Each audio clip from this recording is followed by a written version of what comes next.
Welcome back to a new video friends. Today we are going to talk about how to on wireless display in Redmi 10 phone guys. How can you on wireless display in Redmi 10 phone guys? Today I am going to tell you about this setting. In this video guys we will talk about it. So before starting video friends, I want to tell you, if you new in my channel and you are watching my video first time, so please go and subscribe my channel, click the bell icon and like my videos. So it's time to start video. First of all friends, open your setting app. Come on guys, connection and sharing guys, click here. After guys you can see wireless display guys, click here and guys you want to on and on, turn on guys.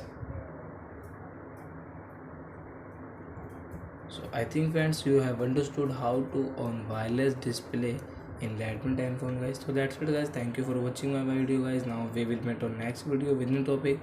Before guys, please go and like my video, subscribe my channel.